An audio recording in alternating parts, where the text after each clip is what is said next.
Hi friends, welcome back to my channel. Today we're going to be talking about toxic dental stories. This is going to be the part 2. If you have not watched part 1, I suggest you go watch that one first. I will leave the description down below. So let's get started. I'm going to categorize this as this is illegal. So the dentist I was working with, she made a denture for a patient, and instead of following the steps that need to be taken, she just gave one impression, which I was the one that took the impression, upper and lower. We delivered a denture just like that.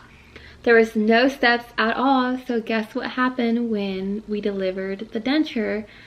The denture did not fit the patient. It kept on falling off, and she decided to do a denture reline. She did not choose the soft reline. She chose the hard reline, and she did it completely wrong. And me as an assistant, I stood by her side and I watched her do it. And then she was like, okay, here, you do it. And I was a bit confused because that's her job. She's supposed to do the hard reline, and she literally had me mix it and obviously the compartments together as an assistant should, and she had me put it on the denture, and she put it on the patient's mouth, and she put it the lower denture also on the patient's mouth, and she had the patient close their teeth like this, and she had me wait like 15 minutes for me to remove the denture. And boy, that was the worst mistake you could possibly do. Do not do a hard reline and have the patient close on the denture. Well, guess what happened? 15 minutes passed, and I'm trying to take the denture out of the patient's mouth, and it's completely like stuck on there.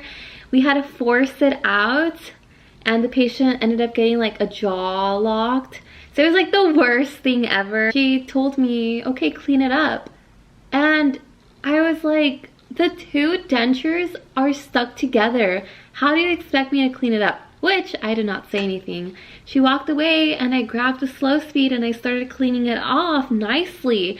I had been in that room for 1 hour and I was still not done cleaning it off. She comes in and she's like, why are you using a slow speed? Use high speed. And I've never used a high speed to fix a denture.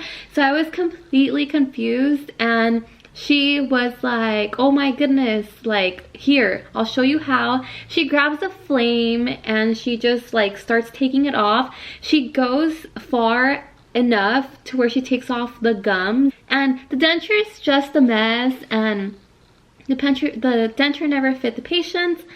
When I was done, it took me like 2-3 hours to finish that case.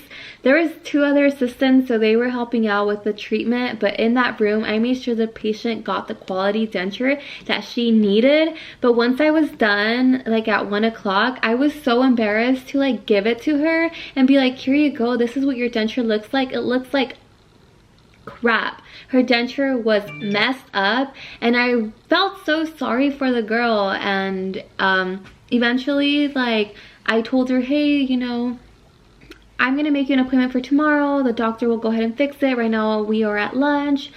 Is that okay with you? And she said, yeah, that's fine. So I did it as good as possible as I possibly could.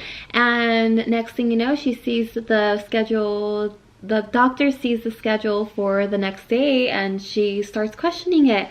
She's like, why is she on the schedule? This is so annoying. Who put her on the schedule? And I was like, I put her on the schedule. She wasn't content with her denture, and I told her to come back tomorrow. And she's like, why would you do that? The patient's supposed to wait 3-4 weeks. And I told her, like, the denture had reline on the teeth. And she's like, who cares? And I felt so bad for the patient. I remember calling one of my ex-doctors, and I was like, this is what happened. Can you believe this? And he just told me, you know, that's not okay. Like, she needs to be responsible for what she needs to be doing. Like, this is her job. Speak up. So yeah, I ended up speaking up, and I was like, you know what, if this happens again, I cannot do a denture adjustment for you anymore. And yeah, that was that crazy story. She was like didn't care about the patients. She only cared about the money, and she was cool. I mean, people are cool, don't get me wrong. As I said, you know, that was that story. Basically, if you see somebody not caring about the patients, I think that that's not okay, because you want to work in an environment where they care about the patients, where you give quality treatment, where it's quality over quantity. You don't want to just like be on the go and give like bad teeth, like bad treatment. Okay, so the next story I'm gonna talk about is called The Fluoride and Buildup Category Scammer Liars. So in this dental office, we had to sell fluoride all the time. Every patient that was in there for a recall or a new patient, we would ask them if they were willing to buy fluoride, Fluoridex, and if they wanted fluoride on their teeth. Even though that their insurance covered fluoride, we would tell them that the insurance did not cover it. We were scamming these patients, and I wouldn't ask all the patients for the fluoride, like if they wanted to buy the fluoride treatment, because I knew that what was happening in that office was completely wrong. This was not okay. It's not okay to sell a patient fluoride when their insurance covers it, let alone a kid. Like, if their insurance covers varnish and fluoride, why are you gonna charge for it? That's not okay. Like, we need to stop this. Like, offices like this are not okay, and I'm going to sign a petition. Just kidding. Yeah, so I would yeah, we would ask patients like if they wanted fluoride, and then not only for that they would scam the patients, but they were also scamming the patients on buildup. So whoever got a crown and did not need a buildup, they would still charge them for the buildup. Out of pocket, they would charge them like, okay, we did a crown, a buildup, and a root canal, which is understandable. A root canal for sure, like charge them for a buildup, but when they don't need a buildup, they don't need a buildup. Like, don't charge them for a buildup if they don't need a buildup. The patients were literally like, I cannot afford it, it's too expensive, can I get a discount? I'll pay cash. And they were like, no, I'm sorry, like this is how much you're gonna have to pay.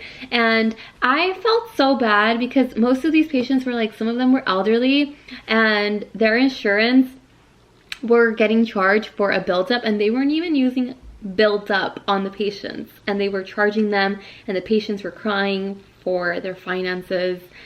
And they were just heartless. So again, if you work at an office where they scam people, please just move on to another office, because it's not gonna feel right on you, and it's not gonna feel right for you to treat like another human being that way. You wouldn't like your family member getting scammed that way. So I think it's best to just like leave those kinds of offices and leave them for people who are heartless. So the next story is an alcohol disaster, and this category is called, I believe this is illegal. At an office where I was working at, the girls would go and drink during their break, and they would come back and they would assist. Yes, we're talking about the back office. They would drink and they were assisting, and I think that that is not okay for sure. You shouldn't be drinking on your job. I think that's very like unprofessional. A lot of patients trust you to be in their mouths, to be sober and not be under the influence while you're working on their mouths. And in this office, they did not do that. It was very sad to see that they were working on kids, they were working on adults when they were under the influence of alcohol. The doctor, she didn't work under the influence, but I know she would give like Norcos to everybody and everyone. Either way, like, that's not right. Please do not drink while you are working. I have so many crazy dental stories I would like to talk about, but I don't know if any of you are interested in this. So if you are interested on more crazy dental stories, let me know, because I have much more of stories that I want to say and that I want to talk about, and how I've gotten like betrayed and manipulated and just like it's been a lot. It's been a hell of a ride working at a dental office. It's not cupcakes and rainbows. You always have something coming up. There's always like drama. And if there's no drama, then I suggest that you should stay in that office because you're drama free. Either way, I hope you enjoyed this video. Do not forget to subscribe. Do not forget to like. Don't forget to comment. And we'll see you again next time. Bye.